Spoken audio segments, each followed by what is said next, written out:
Добрый день, уважаемые дамы и господа. Меня зовут доктор Нилс Душек. Я гражданин Германии и разработчик препарата Билурон. В настоящей презентации вам хочу рассказать несколько слов о истории возникновения препарата Билурон, о его механизме действия и о возможностях употребления его в ежедневном процессе. За ошибки в моем русском языку извиняюсь, но постарался чем лучше изучить и освоить русский язык.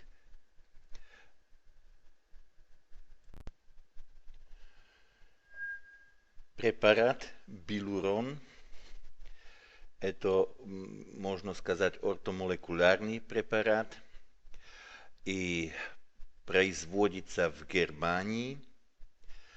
Производителем есть моя компания Grammarevit, и производим Билурон для Coral Club International.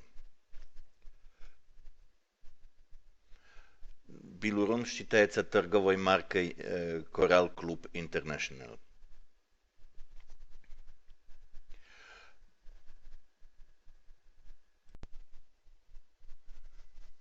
Препарат Билурон относится к группе биологически активных добавок к пище.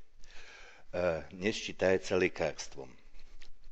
В состав Билурона входит комплекс гиалуронной кислоты вместе с хондроитином, как ударное вещество, инертный сахар для хранения, витамин Е как антиоксидант, калиум-сорбат как консервант и вода. Вода структурирована.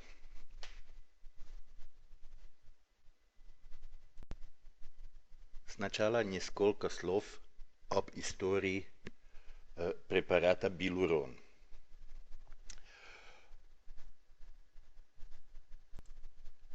Разработки его начались уже 20 лет тому назад.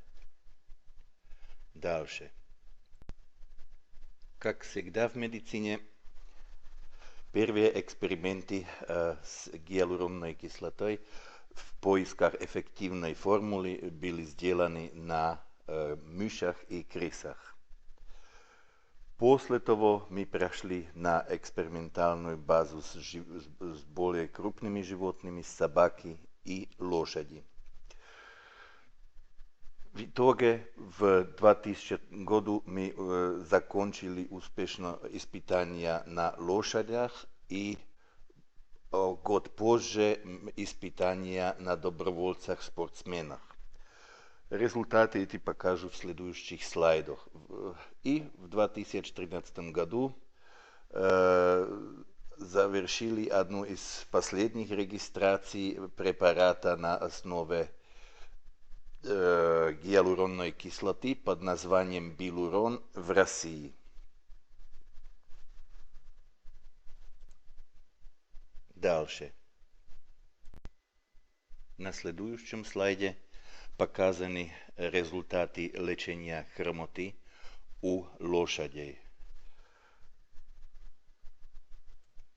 Эффективность лечения после одномесячного приема гиалуронной кислоты оценивали ветврачи, и здесь следующие результаты. У 38% лошадей было улучшение, у 52% было значительное улучшение.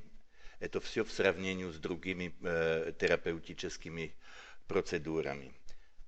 Без изменений осталась группа 10% лошадей. То значит, что здесь получается для улучшения и значительного улучшения 90% результат. Ухудшение хромоты не показано ни у одной лошади. Дальше. Похожие результаты мы получили и у людей, как видно в слайде номер 8. У спортсменов это был хоккей и маратон, где у 35% больных было улучшение и 65% значительное улучшение. Ухудшение или без влияния не было у группы людей. Мы поэтому спрашивали, почему этих 10% было у лошадей, и обнаружили при последующей проверке материалов, что там был значительный эффект ошибочной диагностики. Дальше. Теперь несколько слов к компонентам, из которых состоит билурон. Дальше. Основным компонентом билурона является гиалуронная кислота. Гиалуронная кислота – это, что касается химической структуры, соединение огромного количества полисахаридных единиц, которые имеют большую молекулярную массу. Эта большая молекулярная масса – это одна из причин, почему очень тяжело всасываются химические составы с похожей структурой. Гиалуронная кислота имеет одну из главных функций в организме – это привязка воды. В том же самом плане и привязывает воду и делает основный компонент синовиальной жидкости. Но как единственный компонент билурона имеет гиалуронная кислота, в отличие к хондроитину и остальным, и регуляторные свойства, потому что сможет привязываться на собственный рецептор и регулировать рост и размножение хондроцитов. Дальше. Необработанная гиалуронная кислота имеет очень тяжелое всасывание в кровь, как видно здесь на следующем сайте. Эта красная палка в середине – это стенка кишечника, через которую эти длинные молекулы очень-очень тяжело проходят, и в процессе прохождения они расцепливаются на моносахариды. То значит, в итоге в крови уже не найти гиалуронную кислоту. Таким же образом можно кушать и белый сахар. Результат будет тот же самый. Нашей задачей было посмотреть, как можно повлиять на структуру химическую молекулы гиалуронной кислоты, чтобы прохождение через кишечник не помешало ей биологической активности как гиалуронной кислоты целиком. Дальше. Как я сначала уже сказал, результатом выше 270 экспериментов было обнаружение определенной оптимальной молекулярной структуры гиалуронной кислоты, которая позволяет проходить через кишечник целиком в цепах различной длины, которые в состоянии после прохождения опять соединиться в готовую длинную гиалуронную кислоту. Говорим о так называемом процессе ресинтеза.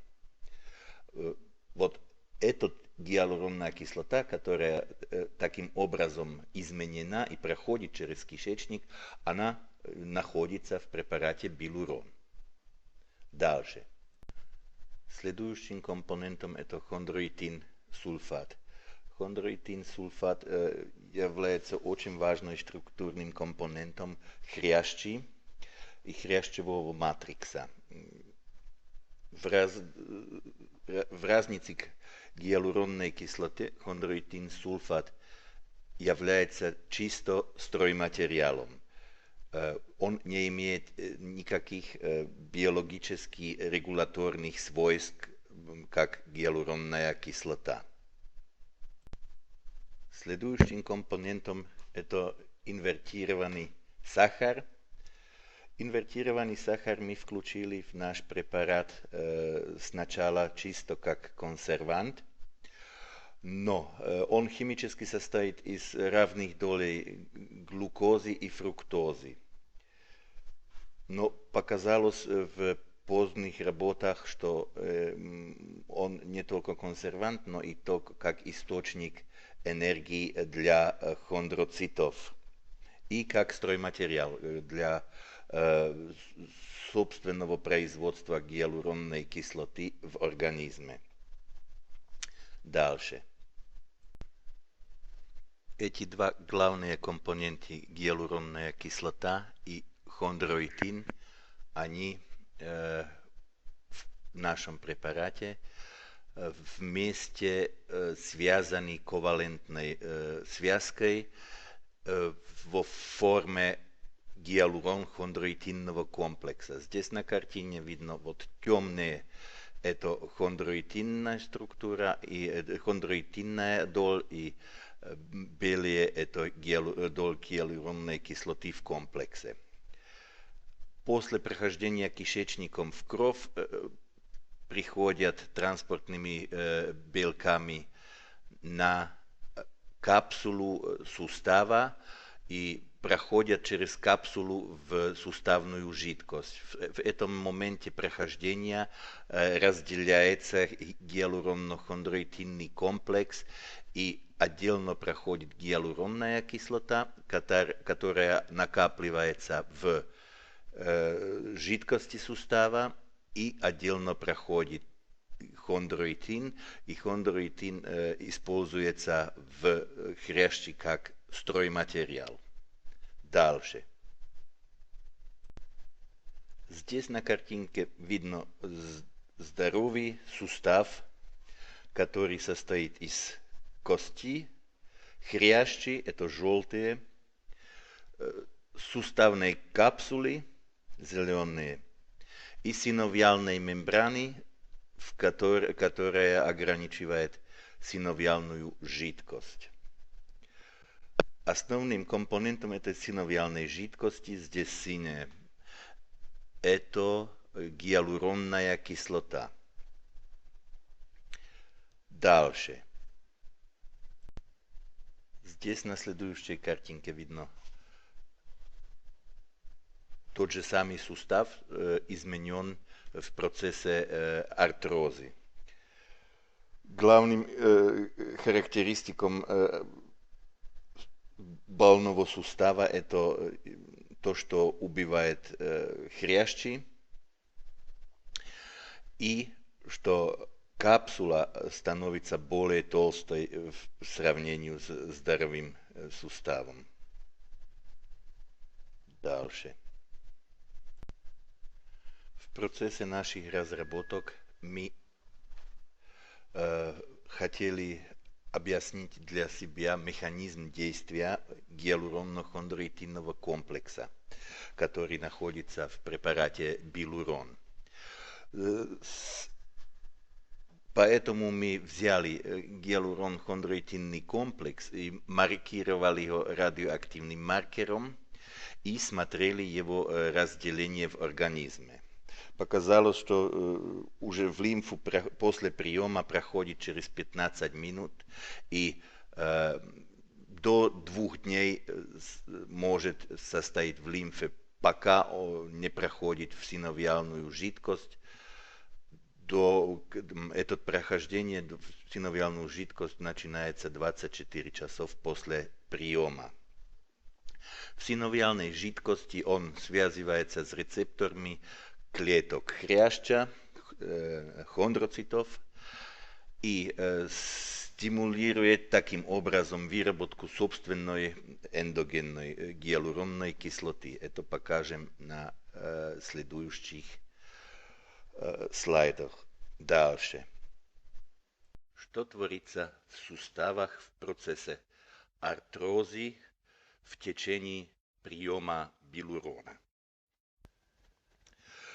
До приема гиалуронно-хондроитинного комплекса находятся в суставах разрушенные хрящевые клетки, вот желтенькие, и в жидкости, суставной жидкости синовиальной находится гиалуронная кислота, но она частично изменена из-за процесса воспаления, который в суставе произошел.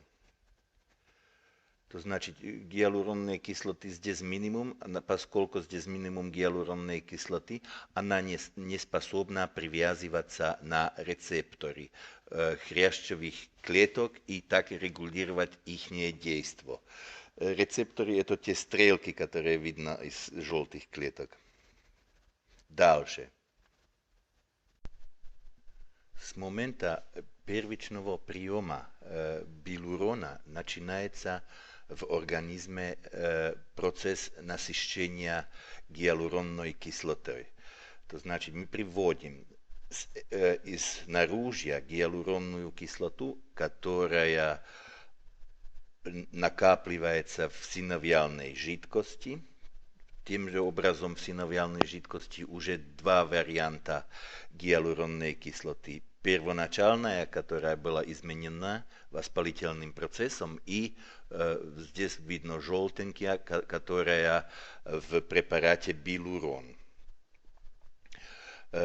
Таким образом повышается концентрация гиалуронной кислоты, и при определенной концентрации начинает привязка гиалуронной кислоты на собственный рецептор. Этот рецептор это специфический для гиалуронной кислоты, который на поверхности хондроцитов, и он после привязывания гиалуронной кислоты активизируется. Это значит, там красным цветом здесь показано. Активированный рецептор позволяет клеткам размножение, пролиферацию и выращивание новых клеток в хрящи. В том же часе идет и во время приема идет и повышение концентрации хондроитина, который накапливается в жидкости, но он пока еще без определенных свойств, потому что хрящевые клетки, они не могут его перерабатывать и внести в матрикс, поскольку они не активированы. Только после активации гиалуронной кислотой смогут хрящевые клетки перерабатывать хондроитин в виде стройматериала, чтобы сделать новые слои хрящи. Дальше. Здесь видно состояние сустава после приема билурона, после 30-дневного приема. Характеристически есть, что там произошла благодаря активации рецепторов CD44 произошла пролиферация хондроцитов, то есть размножение хондроцитных клеток. Эти нормализируют свой метаболизм и способны уже сами вырабатывать гиалуронную кислоту, так как в здоровом суставе. То значит, теперь уже появляются у нас три вида гиалуронной кислоты. Первоначальная гиалуронная кислота, которая при воспалении уже была в суставе. После того экзогенная желтая, которая в препарате билурон. И как результат оздоровления появляется третья форма эндогенная гиалуронная кислота, которую выпускает организм себе сам. Дальше. На следующем слайде показана постепенная возможность восстановления сустава после регулярного приема билурон. Вплоть до того, что заканчиваются воспалительные процессы и обновленная синовиальная жидкость позволяет суставам без огромной боли движение.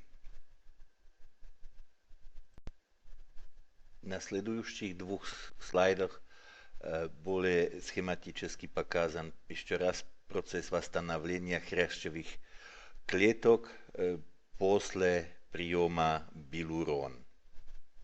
Дальше. На слайде номер 25 видно, как меняется динамика и содержание гиалуронной кислоты в жидкости суставов во время и после приема билурон. На первой неделе, когда начинается процесс приема гиалуронно-хондроитинного комплекса, вначале находим в суставной жидкости только воспалительную гиалуронную кислоту. Постепенно с ежедневным приемом билурон накапливается экзогенная гиалуронная кислота, здесь красный цвет. Этот процесс накапливания идет до конца приема на 30-й день. В определенный момент есть накапливание уже такое количество гиалуронной кислоты, которая позволяет привязку на рецептор CD44, это где-то в пределах третьей недели приема. С того момента начинает организм сам выделять еще эндогенную гиалуронную кислоту. Интересно, что в четвертой неделе, когда процесс приема уже закончен, растет эндогенная дальше, эндогенная продукция гиалуронной кислоты, и так же самое на 5, 6, 7 неделе до достижения биологического определенного максима и без последующего приема билурон. Дальше. Теперь несколько слов о принимании билурона в процессе влияния и ухаживания за суставами. На следующем слайде номер 27 показан зависимость выработки гиалуронной кислоты от возраста.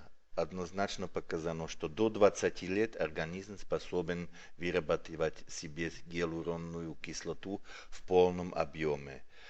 И после 20 выработка производительность гиалуронной кислоты падает, и 60-летний имеет уже столько лишь 10% выработки гиалуронной кислоты, которая ему нуждается. Это однозначно доказано, что организм надо субституировать из наружья гиалуронную кислоту, потому что как только упадет концентрация пониже активирования рецептора CD44, восстанавливаются и процессы оздоровления в суставах. Билурон предназначен не только для больных, но и для здоровых людей.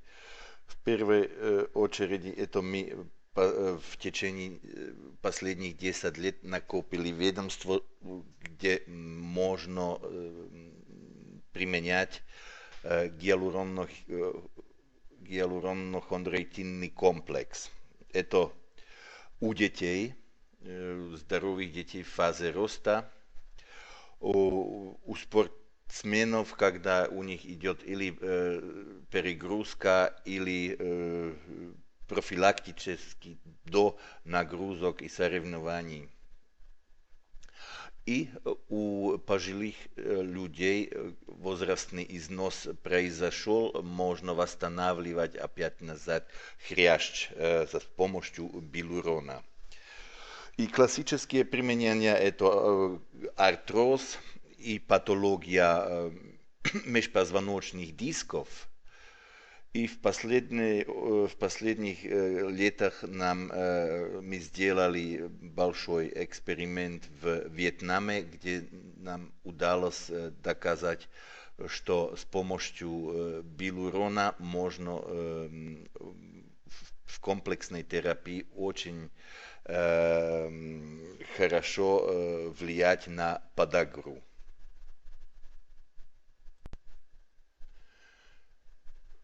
Суммарно можно сказать насчет билурона, что он свое действие полностью направляет на первопричину артроза, то значит восстанавливает хрящ. Поскольку он ортомолекулярный препарат, есть полностью без побочных эффектов, и можно его подавать и принимать пациентам, которые получают разные лекарственные средства.